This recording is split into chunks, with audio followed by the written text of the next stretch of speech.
The time was 1964, a busy time for industry in Wales. And all of the engines, Adair, Alistair, Amy, Andrew and Bold, were all very special engines on this railway. But the thing is that all these engines were mischievous. They rarely did anything wrong, but they sometimes did things right. Cant-llyn, the owner of the railway, came to the engines and said, "Engines, I have some very sad news for you. Sir Dr. Beeching is going to destroy our railway, and the final run today would be Amy dropping a coal load or a passenger branch line load to the main station. Thank you." So, rather worryingly, the last run of the railway would be made today.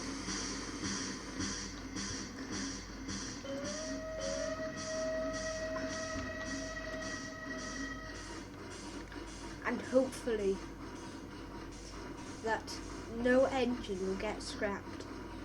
Hopefully every engine will be used on different railway.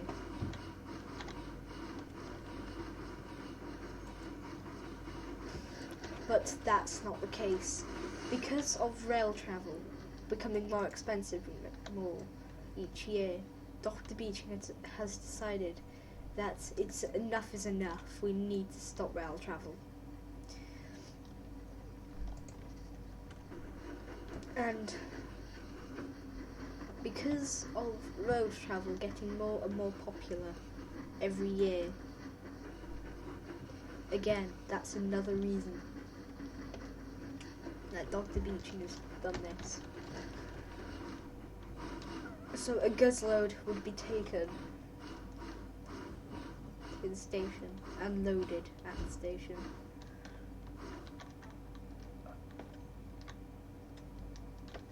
And then a passenger train will be taken down.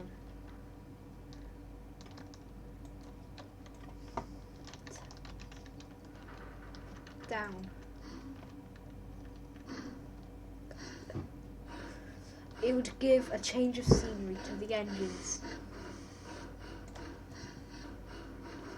And a change of life. This will affect everyone on the railway.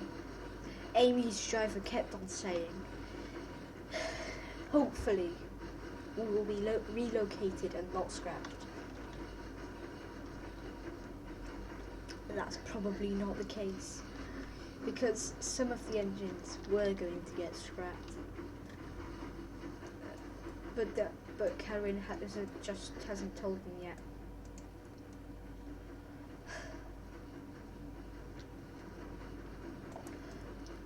So, sadly, Amy just puffed down the line with nothing on her mind.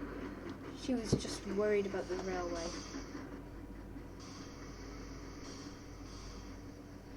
And how it would turn out.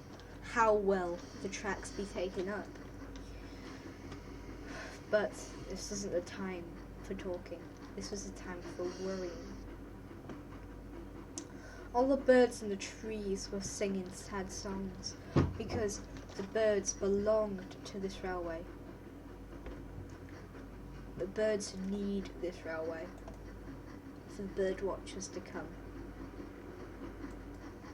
But soon this small little railway will be taken up, and all these engines will be used somewhere else or scrapped.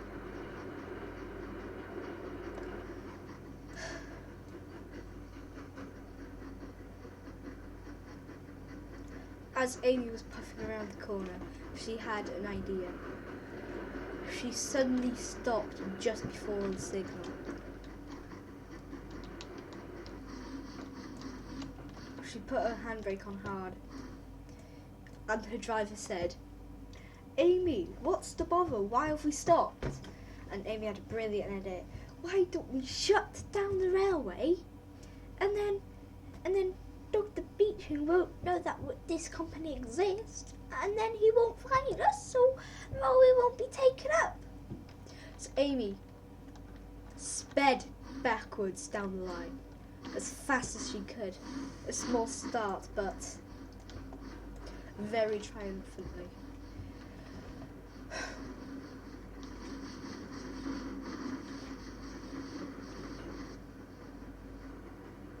This unfinished job won't please Cant-llyn.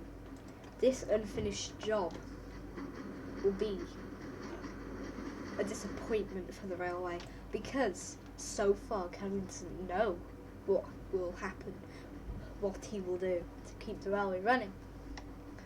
But as Amy sped down the line, her idea became dimmer and dimmer, until she said, "This might not work." But this railway has no other option. As the gates opened, Amy sped through. And then just at the station, she grinded to a halt. Cant-llyn walked out and said, "Why are you here? Why are you not doing the job?" Amy simply said, "Why don't we close down the company? And Dr. Beeching won't know that this railway exists. And then we won't get shut down, we won't get relocated. And when we reopen the railway, we'll be counted as a preserved railway, and we will not count." So Cant-llyn shut down the railway, and all of the trains halted. Amy decoupled from the vans, or her load, and she puffed down to the sheds. But what will ever happen next will be in tomorrow's story.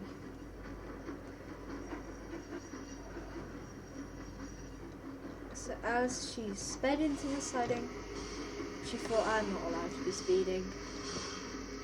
So all of the engines